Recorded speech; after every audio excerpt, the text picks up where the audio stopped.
नमस्कार दोस्तों, स्वागत है आपका Vajiram current affair quiz Hindi version में। मैं कपिल मित्तल आप लोगों का स्वागत करता हूं। और आगे बढ़ने से पहले जो भी लोग हमारे चैनल पे नए हैं फटाफट से सब्सक्राइब कर दीजिए और लाइक कीजिए और इसको ज़्यादा से ज़्यादा शेयर कीजिए अपने दोस्तों के साथ। तो पहला क्वेश्चन है, बाल मृत्यु दर के संदर्भ में निम्नलिखित कथनों पर विचार करें। यूनिसेफ की रिपोर्ट के अनुसार भारत में बाल मृत्यु दर में 1990 और 2019 के बीच काफ़ी गिरावट आई है। ये बिल्कुल सही स्टेटमेंट है। और दूसरा है, भारत में अंडर 5 मृत्यु की जो संख्या है 1990 में 3.4 मिलियन से घट के 2019 में 8,24,000 रह गई है। तो यहाँ पे ये कथन भी सही है और इसके अनुसार यहाँ पे दोनों कथन सही हो जाते हैं। चलिए इसका एक्सप्लेनेशन देख लेते हैं। यूनिसेफ की रिपोर्ट में भारत की बाल मृत्यु दर जो है यहाँ पे इसमें गिरावट आई है। और यूनिसेफ WHO और संयुक्त राष्ट्र आर्थिक और सामाजिक मामलों के विभाग का जनसंख्या प्रभाग विश्व बैंक समूह द्वारा जारी किए गए नए मृत्यु दर के अनुमान के अनुसार भारत में अंडर 5 मतलब 5 वर्ष से कम आयु के बच्चों की जो मृत्यु दर है प्रति 1000 जीवित जन्मों में, वह 1990 में 126 से घटकर 2019 में 34 पर आ गई है। ठीक है, तो ये आपको ये आंकड़ा जो है थोड़ा सा याद करना है। देश में 1990 और 2019 के बीच अंडर 5 मृत्यु दर में लगभग 4.5% वार्षिक की जो कमी की दर्ज की गई है। तो ये है हमारा वार्षिक। ठीक है, और इतनी प्रतिवर्ष यहाँ पे कम हो रही है ये अंडर 5 मृत्यु दर। और भारत में अंडर 5 मृत्यु की संख्या जो है 1990 में 3.45 से घट के यहाँ 2019 में 8,24,000 ही रह गई है। ठीक है, आगे बढ़ते हैं। दूसरा आर्टिकल है, दूसरा क्वेश्चन है ये हमारा, विश्व आत्महत्या रोकथाम दिवस के संदर्भ में निम्नलिखित कथनों पर विचार कीजिए। तो यहाँ पे पहला स्टेटमेंट है, विश्व आत्महत्या रोकथाम दिवस 10 सितंबर को मनाया गया। तो ये बिल्कुल सही है, 10 सितंबर को ही मनाया जाता है। और दूसरा जो है ये यूनेस्को द्वारा आयोजित किया गया। तो यहाँ ये थोड़ा सा गलत हो जाता है क्योंकि दोस्तों ये जो है हर साल 10 सितंबर को विश्व स्वास्थ्य संगठन और international association for suicide prevention इनके द्वारा ये मनाया जाता है। ठीक है, तो इसलिए यहाँ पे ये जो ऑप्शन 1 जो है केवल यही सही होगा, दूसरा यहाँ पे गलत हो जाएगा और इसके हिसाब से आंसर ए हो जाएगा। तो यहाँ हम बात करेंगे, WHO के अनुसार हर साल लगभग 8 लाख लोग जो हैं आत्महत्या करते हैं और इसके अलावा प्रत्येक आत्महत्या के लिए 20 से अधिक आत्महत्या के प्रयासों का आंकड़ा भी शामिल है। कहने का मतलब 20 लोग आत्महत्या का प्रयास करते हैं, उनमें से केवल एक ही सक्सेसफुल हो पाता है। तो इसका आंकड़ा बहुत ही गंभीर है। आगे बढ़ते हैं। निम्नलिखित में से कौन मार्केट कैपिटलाइजेशन या एम कैप में $200 बिलियन को पार करने वाली पहली सूचीबद्ध भारतीय फर्म बन गई है? तो ये ऑब्वियसली RIL है। इसके विषय में हमने डिटेल में अभी करंट अफेयर एनालिसिस के वीडियो में हमने यहाँ पे बनाया है, कवर किया है। तो दोस्तों यहाँ पे रिलायंस इंडस्ट्रीज जो है ये अभी हाल ही में $200 बिलियन को पार करने वाली पहली भारतीय सूचीबद्ध कंपनी बन गई है। और यहाँ आपको बता दूँ, अभी रिलायंस इंडस्ट्रीज ने पिछले 4 महीने में अपने आप को डेब्ट फ्री कर दिया है और इसके लिए इन्होंने जियो प्लेटफॉर्म्स जो हैं, जियो डिजिटल जो है, तो जियो डिजिटल के इन्होंने कुछ शेयर्स बेचे थे और बहुत अच्छा रेस्पॉन्स मिला था। अब जो है इसको रिलायंस को डेब्ट फ्री करने के बाद में अब मुकेश अंबानी जी का फोकस जो है वो रिलायंस रिटेल पर है। किस पे? रिलायंस रिटेल। अब उन्होंने यहाँ पे रिलायंस रिटेल के कुछ शेयर्स जो हैं वो बेचने की बात की है और स्टेक अपना बेचने की। तो यहाँ पे उन्होंने 40% उसके हिस्से जो है वो अमेजोन को ऑफ़र किया है। और आपको पता होना चाहिए अमेजोन जो है ये फ़िलहाल इंडिया की सबसे बड़ी जो है यहाँ पे ऑनलाइन मार्केटिंग की कंपनी है और इनका जो है रिटेल में अच्छा खासा यहाँ पे प्रभुत्व है भारतीय मार्केट में। और वहीं रिलायंस रिटेल का जो है लगभग अब बिग बाजार समूह की जो है अधिग्रहण करने पर, बिग बाजार समूह का अधिग्रहण करने पर रिलायंस का जो अपना नेटवर्क है वो भारतीय बाजार में हिस्सेदारी लगभग 40% की हो गई है। ठीक है, भारतीय बाजार में भारतीय बाजार में हिस्सेदारी। ठीक है, तो अगर यहाँ पे रिलायंस और अमेजोन दोनों जुड़ जाते हैं तो इनकी टक्कर ले पाना बहुत ही मुश्किल हो जाएगा। तो यहाँ पे रिलायंस रिटेल के पास उत्पादों की विस्तृत श्रृंखला को बेचने के लिए 12,000 के करीब स्टोर हैं और इन्होंने अभी फ्यूचर ग्रुप की रिटेल शाखा जो है बिग बाजार के नाम से आप जानते होंगे, उसका अभी इन्होंने अधिग्रहण किया है। तो यहाँ पे अगला क्वेश्चन जो है क्वेश्चन नंबर 4, इसकी बात करें तो नवीनतम विज्ञान और प्रौद्योगिकी संकेतक STI, ठीक है, 2019-20 के संदर्भ में निम्नलिखित कथनों पर विचार करें। तो पहला कथन है, एक दशक से अधिक समय में भारत में दाखिल किए गए हर 10 पेटेंट आवेदनों में से लगभग 8 जो हैं मतलब 8/10 ये विदेश में रहने वाले विदेशियों द्वारा दाखिल किए गए हैं। तो ये स्टेटमेंट यहाँ सही है और आंकड़ों की अभी हम बात करेंगे, चर्चा करेंगे।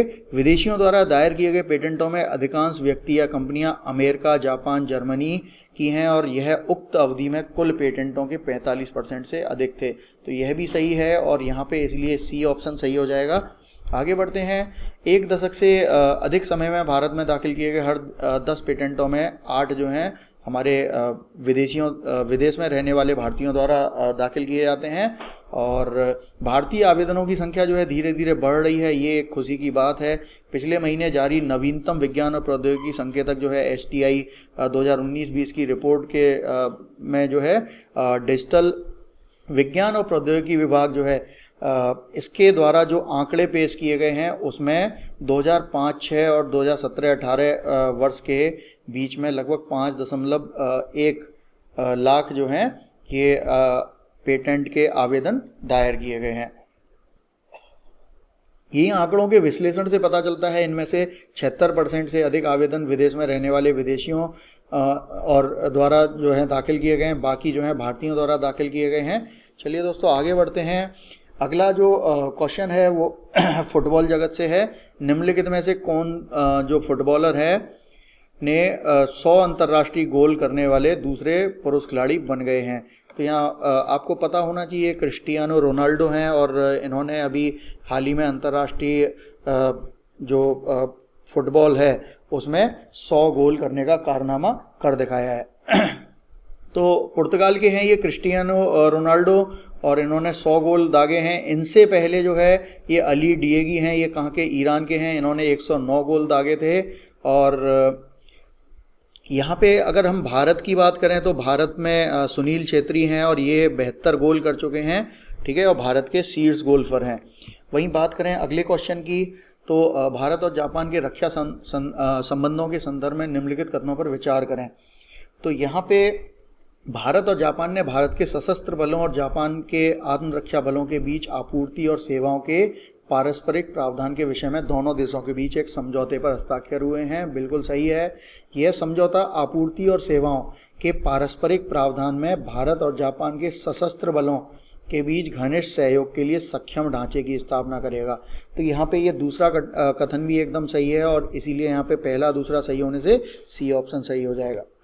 ई साइकोलॉजिकल खतरा रजिस्टर हाल ही में खबरों में देखा गया है और ये किसकी पहल है? तो ये जो है institute for economics and peace की पहल है।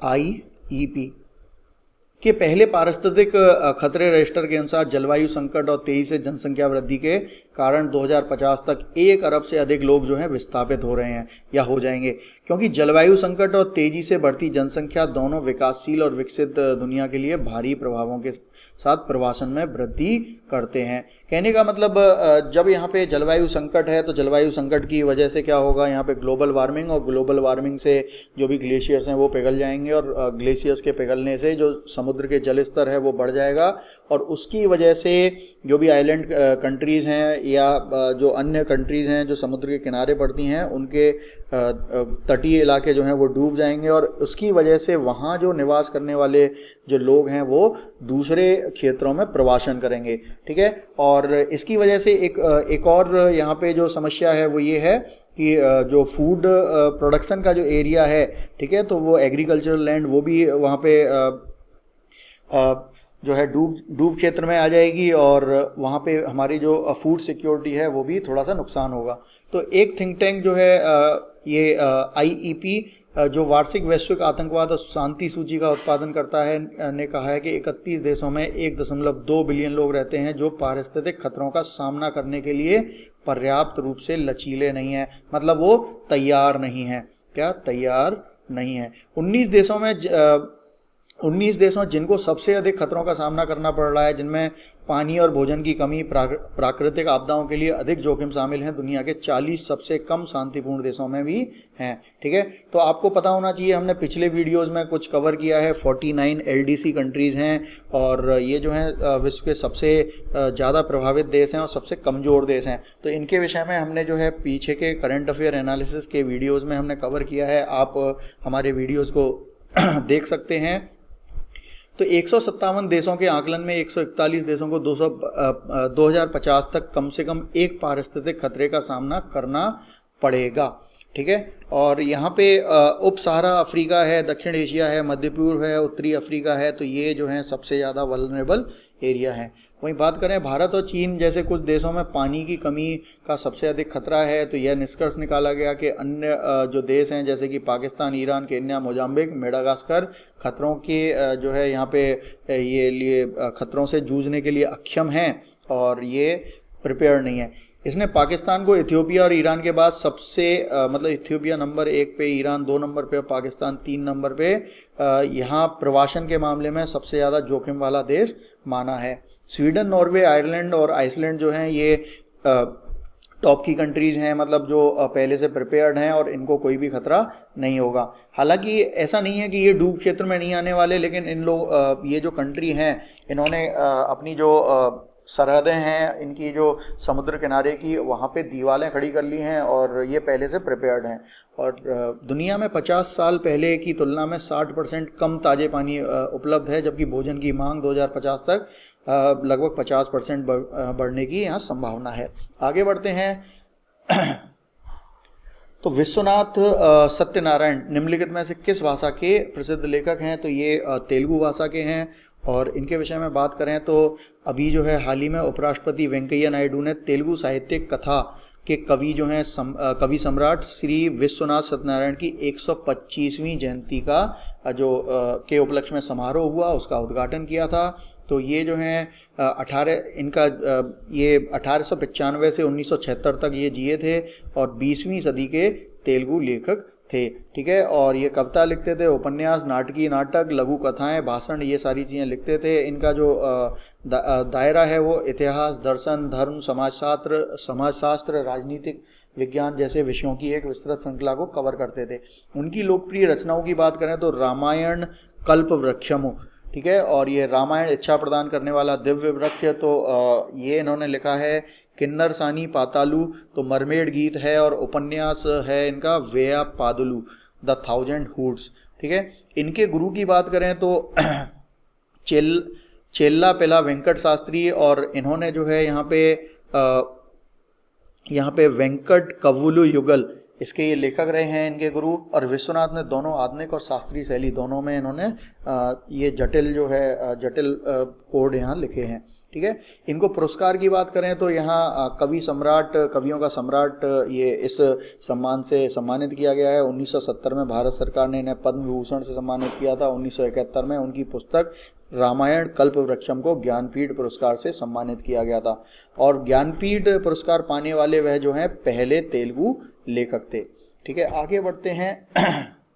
अगला क्वेश्चन राफेल फाइटर से संबंधित है। राफेल जो एयरक्राफ्ट है, तो एयरफोर्स स्टेशन अंबाला में एक औपचारिक कार्यक्रम में लड़ाकू विमान राफेल को औपचारिक रूप से भारतीय वायुसेना में शामिल कर लिया गया है और अत्याधिक 4.5 जनरेशन जो है राफेल जेट की गति ध्वनि की गति से लगभग 2 गुनी तक पहुंच सकती है। इसकी शीर्ष गति 1.8 मैक है। तो यहाँ पे दोनों ही कथन सही हैं, इसलिए ऑप्शन सी हो जाएगा। और इसके विषय में हम जो है डिटेल में यहाँ पे कवर कर चुके हैं अपने करंट अफेयर एनालिसिस के सेशन में। उसकी जो लिंक है आपको यहाँ पे एंड में या फिर डिस्क्रिप्शन लिंक में आपको मिल जाएगी, आप वहाँ से इसे देख सकते हैं। तो दोस्तों ये परियोजना 17A क्या है, इसके संदर्भ में निम्नलिखित कथनों पर विचार करें। P-17A पहले P-17 शिवालिक वर्ग पहले स्वदेशी निर्मित स्टेल्थ युद्धपोतों का अनुसरण है जो पहले से भारतीय नौसेना के साथ काम कर रहे हैं। और P-17A जहाज़ों का निर्माण आधुनिक तकनीक इंटीग्रेटेड कंस्ट्रक्शन को अपनाने के तरीके से युद्धपोत निर्माण की अवधारणा में भिन्न है। जहां युद्धपोतों के निर्माण की अवधि को कम करने के लिए शामिल होने से पहले ब्लॉक को पूर्व निर्मित किया जाता है। तो दोस्तों यहाँ ये दोनों कथन जो हैं सही हैं और इसीलिए आंसर सी हो जाएगा। इसका एक्सप्लेनेशन देखें तो भारतीय नौसेना के वाइस एडमिरल हैं SR शर्मा, उन्होंने 10 सितंबर को प्रतिष्ठित P-17A श्रेणी के स्टेल्थ फ्रिगेट, स्टेल्थ टेक्नोलॉजी क्या होती है कि कोई भी जो यान है या कोई भी, स्टेल्थ का मतलब होता है चोरी छुपे, क्या चोरी छुपे। तो ये जो है एक ऐसी टेक्निक है जिसमें अगर हम स्टेल्थ प्लेन की बात करें तो प्लेन जो है जो राडार वाडार ये सिस्टम है इनके उस पर नहीं आता है, इसके बारे में कोई भी ये दिखते नहीं है, ठीक है।